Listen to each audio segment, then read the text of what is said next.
What's going on, YouTube? Welcome back to another Heart Over Height episode. Today, since it is extension deadline day, we're going to go over the rookie extension class and just all these deals that got done. So if you guys do enjoy this content, do me a huge favor, smash the like button, subscribe to the YouTube channel, comment down below on who you want to see get that extension, who was your least favorite extension as well. Without further ado, let's get right on into this. So 21 hours ago, Shams posted on Twitter saying that the Warriors and Moses Moody agreed on a 3-year, $39 million extension. Of course, right now, Moses Moody has scored the second most points out of any player in preseason. Now, of course, that's preseason, so take with that what you will, but keep in mind that we have seen some ballers in the past that put up big points and big numbers in the preseason. So what this means for the Warriors is they locked down the young guy. Haven't seen anything about Jonathan Kuminga, but we'll get to him up at the top here in a few minutes. But Moses Moody, getting him locked down was just something that seems like the Warriors wanted to get that deal done. Got him on kind of a cheap deal, 3-year, $39 million, roughly almost or just over 12 a year. So next up here. Of course, this talks about Chris Middleton not playing in the season opener, not to do with any sort of extension. Next extension, this is also all on Shams' Twitter. Breaking news, Trey Murphy has agreed to a 4-year, $112 million contract extension. Now, this is a pretty big deal because it was pretty much him and Brandon Ingram. They play a very similar game. Trey Murphy is a 3-and-D wing that kind of fits the mold of what the Pelicans are looking for better than Brandon Ingram. And Brandon Ingram wants more money than, to be honest, in my opinion, than what he's actually worth. I'm not paying a guy $200 million to get locked down by Lou Dort in the playoffs. I understand the whole Zion thing, and Lou Dort is a fantastic defender, don't get me wrong, but you still got to be able to go get yours. You can't play a game and not even have it close if you want $200 million. So, next up here, we do have, of course, just saying that right there, no player option on Murphy's contract. It is, of course, that big extension there. Just same thing. It's Shams, for some reason, posts that a lot. But here is a huge thing about Jonathan Kuminga. They will not be reaching a contract extension. Seems as if Kuminga believes he's worth this. The Warriors want to pay him this. It kind of is just one of those deals that's just not going to get done. He's going to need to prove himself. This could risk losing a guy like Kuminga. I think that he's a fantastic trade asset, honestly, for them. I also think that he is going to be a phenomenal, a really good player in the league. I like his body, style and everything kind of fits the mold of how do I even describe him? But he's a perfect 3-4 in the league that I think he could be a dominant force. Almost like a Kawhi Leonard-esque mold, right? Just he doesn't really have the three-point shot there quite yet, but it's developing.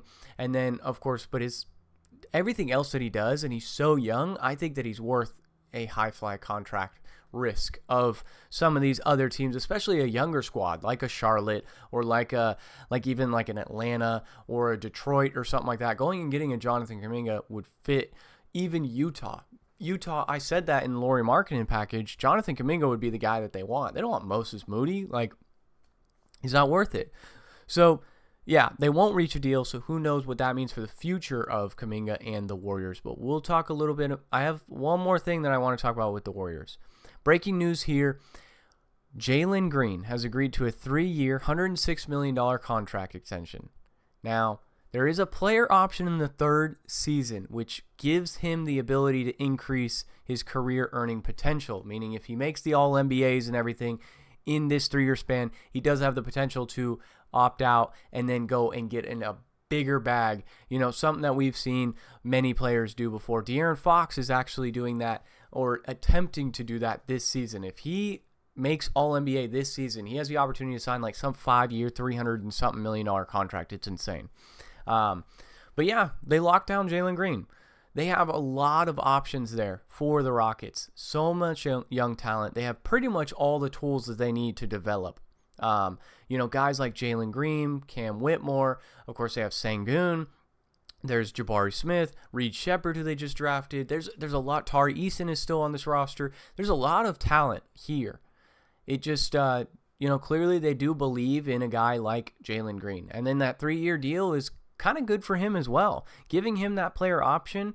I believe he talks about it here. Jalen Green's the first NBA player to successfully negotiate a 2+1 rookie extension on a 9-figure deal. And then, of course, he's the first pioneer as the first NBA G League Ignite signing in 2020. That's just insane. Like, the G League Ignite itself, Jonathan Kuminga being a part of that too, it's got opportunity to grow. But Jalen Green specifically, he kind of showcased here that it's a win-win for both rosters because, of course, for both parties, I should say, because Jalen Green himself is like the kind of guy that he might not necessarily fit on every roster, right? Jordan Clarkson-esque, J.R. Smith-esque, but he, in certain roles, is going to flourish. And if he can learn to adjust his game as he continues to grow and get older, that's going to be the best thing for him. So this just talks about more of Jalen Green and that deal. Here we have Orlando Magic's Jalen Suggs, 5-year, $150.5 million rookie extension. Now, this is kind of insane because Jalen Suggs is a very talented player. Don't get me wrong, right? I just think that this is a bit of an overhaul for a guy like him, right? Defensive, all-NBA defensive caliber player, of course. Don't get me wrong. I think he's developing into a decent player, but I just don't see if I was a GM, I'm not seeing myself paying a number like that. Like, I understand they've had the issue of who is the guard, who's the point guard there, Cole Anthony, Jalen Suggs, even Markelle Fultz, or etc. But I would not pay Jalen Suggs this kind of money. But good for him. I mean, for him and himself, like, I'm happy that he got his bag and everything like that, for sure. I think when you have the opportunity to go get your money, you should go get the money. The rest of it, like, go get your money and then focus on championships later, kind of thing. That's how I would look at it. If I was an NBA player, I would get through my rookie deal. I would then sign my massive extension, and then I would focus on winning a championship through the extension and on. Like, I'm not trying to take some pay cut before I've gotten my bag, kind of thing, if that makes sense. So, next up here, Corey Kispert agrees to a 4-year, $54 million deal. He is that shooter. This deal is similar to like Moses Moody. It's not too valuable. Corey Kispert's not one of my favorite players to watch and everything like that. Of course, the Wizards aren't my favorite to watch, kind of thing. But as far as, locking down your lottery pick, not a bad deal. Not a bad idea to do that, especially with this roster that is extremely young. You have busts that you've had in Johnny Davis and etc. Like, you don't want to waste time. Get him locked down, extended, see what you really got from him, and then use him as trade asset later if you need to. So just talking about New Orleans Pelicans are signing former Clippers Brandon Boston Jr. to a 2-way NBA deal. That's pretty solid because Brandon Boston Jr., I remember him coming out of high school. He had a lot of potential there. So here we go. Some more breaking news. Jaden Hardy has agreed to a 3-year, $18 million deal.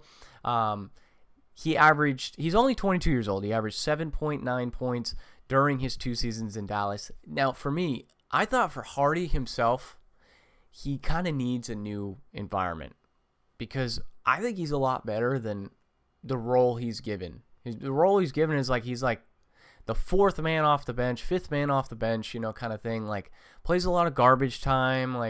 But I think that he could be a serviceable player in the league. He seems like he's got talent there, but he just needs an opportunity to showcase that. Now, of course, 3-year, $18 million deal. He went and secured his bag, and then hopefully betting on himself by taking a little bit of I don't think, of course, anyone was going to give him a better deal than that, but, hopefully he goes out and he balls out and he just proves he is worth more. $6 million a year, it's kind of, that's definitely a smaller deal on the market. Jalen Johnson has agreed to a 5-year, $150 million contract extension.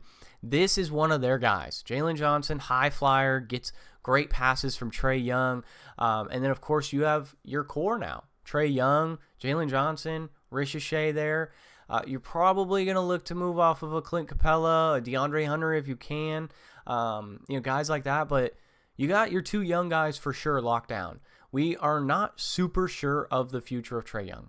But as far as Jalen Johnson, and then you just drafted Ricochet, you got 2 young guys right there locked down for a few years, right? Then you could figure out everything else.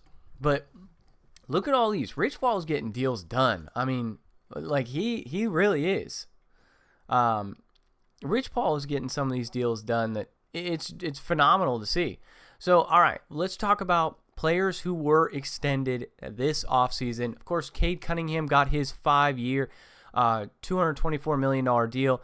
These are from the 2021 draft class. Now, some of the ones that we just saw on Twitter were from Shams that just got posted, everything like that. Seems like NBA.com hasn't necessarily uploaded that. I'll even refresh the page to see if that does it for us. Looks like they added Jalen Green here. So, Cade Cunningham, 5-year, $224 million deal. Of course, we had Jalen Green with his 2+1 deal, 3-year, $106 million deal. Evan Mobley, 5-year, $224 million deal. We have Scotty Barnes, 5-year, $224. Jalen Suggs, 5-year, $150.